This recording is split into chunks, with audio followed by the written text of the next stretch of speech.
ये कहानी है दो दोस्तों की और उनकी दोस्ती की शुरुआत हुई थी अभी कुछ दिन पहले हॉस्पिटल के कमरे से, जहां पर वो दोनों एडमिट थे।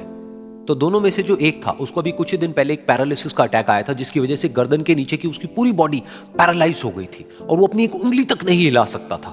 और पूरे दिन जो भी नर्स उसके पास में आती वो उसको एक ही बात कहता कि मुझे कोई ऐसा इंजेक्शन दे दो जिससे कि मैं मर जाऊं, अब मैं और जीना नहीं चाहता, ऐसी जिंदगी का मैं क्या करूंगा। तो उसका जो दोस्त था उस कमरे में, क्योंकि वो चल फिर सकता था, तो रोज सुबह और रोज शाम को उस कमरे में एक खिड़की थी, उसके पास में जाकर के खड़ा हो जाता और अपने दोस्त को बताता कि उस खिड़की के बाहर क्या चल रहा है। बिल्कुल नीला आसमान है, सफेद बादल है, हल्की हल्की हवा चल रही है और कुछ पंछी उड़ रहे हैं। एक बहुत ही सुंदर बीच है जहां पर कुछ बच्चे मिट्टी के घरौंदे बना रहे हैं। कुछ लोग हैं जो वहां पर बैठे हुए बस समुद्र की लहरों को देख रहे हैं। कुछ लोग जॉगिंग कर रहे हैं, कोई एक्सरसाइज कर रहा है, कोई पतंग उड़ा रहा है। वहां पर एक आइसक्रीम की स्टॉल है जहां पर कुछ लोग आकर के आइसक्रीम खा रहे हैं। और सनसेट के टाइम पे जो पानी है वो पूरा गोल्डन हो जाता है और चमकने लगता है। तो शुरू में तो जब उसने वो सब बताना शुरू किया तो उसके दोस्त के ऊपर ज्यादा असर नहीं हुआ, लेकिन धीरे धीरे उसके अंदर जीने की चाह जागने लगी। अब वो सुबह का इंतजार करने लगा कि जल्दी से सुबह हो और मेरा दोस्त मुझे बताए कि आज यहां पर क्या हो रहा है। कुछ दिन तक ऐसे ही चलता रहा। फिर एक दिन जब वो सुबह उठा तो उसने देखा कि सामने वाला बेड खाली है। फिर उसने नर्स को बुलाया और उससे पूछा कि क्या वो डिस्चार्ज हो गया है। तो नर्स ने कहा कि आपको तो उन्होंने बताया होगा, उनके पास कुछ ही दिन बाकी थे और कल रात को ही उनकी डेथ हो गई है। ये सुन करके उसके अंदर की उम्मीद पूरी तरह से टूट गई, क्योंकि सिर्फ उसका दोस्त ही था जिसने उसको बाहर की दुनिया से जोड़ा हुआ था, जिसकी वजह से वो जान पाता था कि बाहर क्या हो रहा है और ये दुनिया कितनी खूबसूरत है।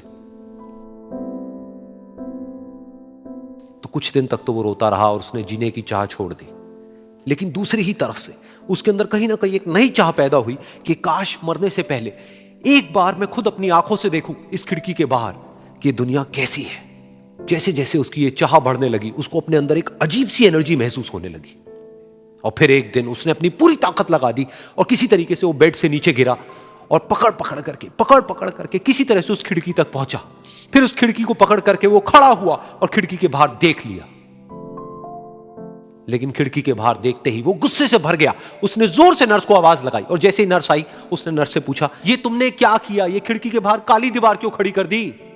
तो नर्स को समझ नहीं आया वो क्या बोल रहा है और वो बोली कि मुझे 5 साल हो गए हैं यहां पर, जब से मैं आई हूं तब से तो ये काली दीवार यहां पर है।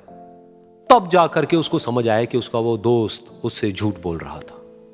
और उसने नर्स से पूछा, अगर ये काली दीवार पिछले 5 साल से यहां पर है तो मेरे दोस्त ने मुझसे झूठ क्यों कहा। तो नर्स थोड़ा सा मुस्कुराई और बोली कि मैं ये तो नहीं जानती कि उन्होंने आपसे झूठ क्यों कहा, लेकिन मैं इतना जरूर जानती हूं कि जो भी कुछ उन्होंने आपसे कहा उसी वजह से आप अभी अपने पैरों पर खड़े हैं।